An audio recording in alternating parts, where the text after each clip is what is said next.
Welcome to the Daily Dose, where we are currently walking through an overview of the entire Bible.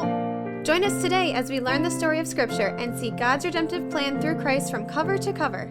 Let's listen to Matt Reisetter, Director of Christian Crusaders and the Cedar Falls Bible Conference. Today we're going to be in John chapter 2, verses 23 through 25. These are a couple verses leading up to one of the most popular chapters in the Bible, John 3. And today we're going to get into John 3 a little bit to expound on the verses we're studying in today's text. But then tomorrow we'll start in John 3 again to deal with the text on its own after we've talked about how it ties into chapter 2 today. Before we do that, I want to give a shout out to the family leader. They are our 2023 Daily Dose Devotion sponsor. You can learn more about them in the announcements at the end of this devotion, and we are thankful to the family leader for their support. In our last devotion, we learned about Jesus cleansing the temple for the first time, which took place during the Passover in Jerusalem, and here's what happens next. Verse 23. Now when he was in Jerusalem at the Passover feast, many believed in his name when they saw the signs he was doing. But Jesus, on his part, did not entrust himself to them because he knew all people and needed no one to bear witness about man, for he himself knew what was in man. So this is one of those texts that I've never really taken the time to understand until just now, and it is amazing. Because the previous text of Jesus cleansing the temple stirs our imaginations so much, and because the text that follows this, John 3, is so significant, these three verses get glossed over by people, including myself, because they don't seem as exciting as the texts before and after them, and because to understand what's really being said here, you have to stop and think and maybe even study a little bit. But this is an incredible text, and I want to touch on a couple things that are going on here. First of all, do you remember back in John 1:12, it said, "But to those who did receive him, who believed in his name, he gave the right to become children of God." And we talked about the way that somebody becomes a child of God is that they receive Jesus and they believe in his name. Well, here it refers to people who have believed in his name, but it doesn't say anything about them receiving him. In fact, this text even qualifies their believing in his name as a belief that is the result of them seeing him do signs, that is, miracles. So is this the same kind of receiving and believing that makes a person a child of God? Is this saving belief or not? Verse 24 gives us an idea. It says that Jesus, on his part, did not entrust himself to them, meaning, to use the words of the Benson commentary that I found online about this, that he did not repose such confidence in the sincerity of their profession of faith in him, or in their fidelity or their courage or wisdom, as to discover himself to be the Messiah. In other words, he didn't reciprocate to them. It says they believed in him because of the signs he was doing, but he didn't entrust himself to them in the way that he entrusts himself to somebody who is truly saved. So these are people who believe kind of in Jesus because of his signs, but they don't believe in Jesus in a way that is also receiving him, therefore he's not receiving them. They're not saved. This is not salvific belief. This is just belief because a guy's doing some miracles and signs, not because their soul has been cleansed by true faith in Jesus Christ. And this, friends, should make people shudder. This means there is a category of believers that aren't believers, and you and I don't want to be in that category. We want to be among the believers who have also received him, the ones who, as Romans 10:9 says, confess with our mouth that Jesus is Lord and believe in our hearts that God raised him from the dead. Now, somebody might ask, well, how does Jesus know this? How can we be sure that this is the case about these people? Well, John tells us in the very next clause. The reason Jesus didn't entrust himself to them is because he knows all people, and he doesn't need anyone to bear witness about man, for Jesus himself knows what is in man. In other words, Jesus knows what is inside every man or woman. We spend a lot of time trying to keep things about ourselves hidden from certain people, and there's probably no one who knows everything about us, even the ones closest to us. That's not true about Jesus. Jesus knows everything that is in every one of us, every thought, every deed, even the thing that we try the hardest to hide from everybody. Jesus knows it all. And because he knows it all, he could read the hearts of these people who were believing in him only because he was doing signs, not believing in him in a way that saves them and makes them children of God. Now, I'm going to link a sermon that I watched by John Piper about this text, which is an awesome sermon. It's going to be in the show notes, and you should watch it yourself because it expounds on this more than I have time to. But one of the reasons that Piper, and therefore I, because I ascribe to what he's teaching from Scripture on this text, believe that these were unbelieving believers is because he goes into an example of the exact type of person he's talking about in the very next chapter, which, by the way, these chapter separations were added by people after God's inspired word was written by John. Verse 24 said that Jesus knows all people. He needed no one to bear witness about man, for he himself knew what was in man. The very next sentence, chapter 3, verse 1, remember, no pause in the original text. Now there was a man of the Pharisees named Nicodemus, a ruler of the Jews, and this man came to Jesus by night and said to him, Rabbi, we know that you are a teacher come from God, for no one can do the signs that you do unless God is with him. In other words, Nicodemus is saying, we see the signs you're doing, and we believe that you're from God because of the signs you're doing, which is a pretty significant statement. They didn't say that about just anybody, but as we'll find out when we dig into this text in our next devotion, it's clear that Nicodemus is not born again. The belief that he has in Jesus is not the kind of belief that causes somebody to be redeemed, forgiven of their sins, saved from hell. Nicodemus is like the people that John is referring to in verses 23 through 25. He's a believer who doesn't totally believe.